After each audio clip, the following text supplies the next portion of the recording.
và việc date nè rồi bây giờ time Esther dừng mơ tới hạ bên đây chị date test ở anh thật date test nó muốn còn anh thật date test này và dừng anh là bà sẽ thấy một lần này là dừng một bài tập cho video part 27 cứ cho đó sound number 25 muốn cứ letter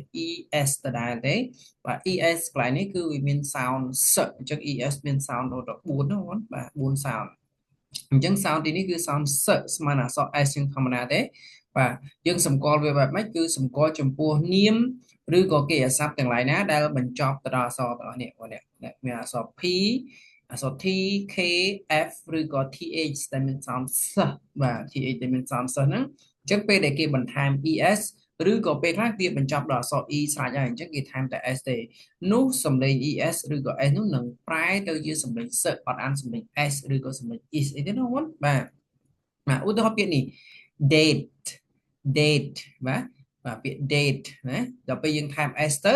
យើងមើលទៅហាក់បីដូចជា date test អត់អានថា date test ទេណាបងក៏អត់អានថា date test ដែរបាទយើងអានថា dates ណាអញ្ចឹងអក្សរ s នេះគឺបញ្ចេញខ្យល់ s ធម្មតា dates ណាយើងមកពេលថាការបរិច្ឆេទឬក៏ថ្ងៃទីហ្នឹងណាបាទឬក៏ការណាត់ជួបក៏បានដែរប៉ុន្តែវាជាចំនួនពហុវចនៈច្រើនណាបាទទីជាបន្ត hate ណា hate ណា hate នេះយើងមកបែបស្អប់ណាវាបញ្ចប់ដល់អក្សរ e អញ្ចឹងយើងពេលយើងប្រើជាមួយនឹងប្រធាន he she it អីហ្នឹងយើងដាក់វាអក្សរ s មួយទៀតមកអញ្ចឹងយើងអាន hates អត់អានតែ hate test ឬក៏ hate tea ទេណាបងបាទមកស្អប់ណា cake cake នំ cake យើងហ្នឹងបាទអញ្ចឹងដល់ពេលទៅជាចំនួនពហុវចនៈគឺយើងថែម s មកទៅជា cakes cakes អត់អានតែ cake ទេ cake ទេមកណាបាទ hope hope បាទ hope នេះសង្ឃឹមណាអញ្ចឹងយើងថែម s មកទៅជា hopes hopes បាទសង្ឃឹមច្រើនណាសង្ឃឹមច្រើនបាទហើយខាងក្រោមនេះគឺអត់ពិបាកទេមកមិនដោយសារតែពាក្យខាងក្រោមនេះគឺវាមិនបញ្ចប់ដល់អក្សរ e ទេអញ្ចឹងពេលដែលយើងថែម s ទៅវាអត់ងាយក្នុងការច្រឡំទេបាទមកបញ្ចេញតែខ្យល់ s ធម្មតាមកណាបាទអូខេតោះយើងចូលដល់ sound number 26មកណាគឺ es ដដែលប៉ុន្តែមាន sound z ដូចអក្សរ z អញ្ចឹងណាបាទអញ្ចឹងគេផ្ដោតទៅលើចំពោះនាមឬក៏គេសព្ទទាំងឡាយណាដែលបញ្ចប់ដល់អក្សរទាំងអស់នេះណាបាទ b d g v ហើយនឹង th ដែលមាន sound z m n ហើយនឹងងសង l r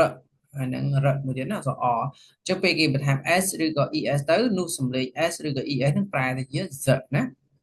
បាទដូចនេះដែរ love យើងថែម s មកទៅជា loves នេះ robes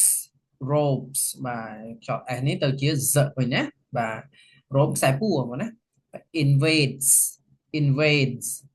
invades បាទអានេះទៅជា z ណា invades ទៅជ្រៀនពៀន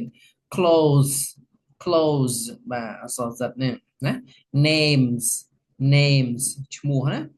bones bones បាទបញ្ចេញខ្យល់ណាបញ្ចេញខ្យល់ z ទៅស្អីយើងមើលទៅលើជាអ្នកនៅក្នុងចុងវិញអូខេបាទ apples apples ផ្លែប៉ោមបាទ cares cares បាទបែរណាមើលថែអានេះគឺវាអត់មានអក្សរ e ទេអញ្ចឹងយើងចេញនៅសំឡេង z មកណាបងគឺ dogs អូខេបាទអញ្ចឹងវីដេអូ part 27នេះគឺខ្លីទេបងណាងាយស្រួលចឹងបងអាចយកទៅមើលបានណាបានហើយបងចង់រៀនថ្នាក់អនឡាញអាចតាក់ទងមកខ្ញុំបានណាឬក៏បងអាចចង់ជាសភៅយកទៅរៀនខ្លួនឯងក៏បានដែរបាទនេះគឺសភៅមូលដ្ឋានគ្រឹះនៅក្នុងភាសាអង់គ្លេសបាទនៅក្នុងការអានពាក្យភាសាអង់គ្លេសអញ្ចឹងមានខ្លឹមសារមេរៀនគឺដូចនៅក្នុងអ្វីដែលខ្ញុំកំពុងរៀនអញ្ចឹងណាបងបាទចង់បានបងអាចតាក់ទងមកខ្ញុំបានណាអូខេអរគុណច្រើន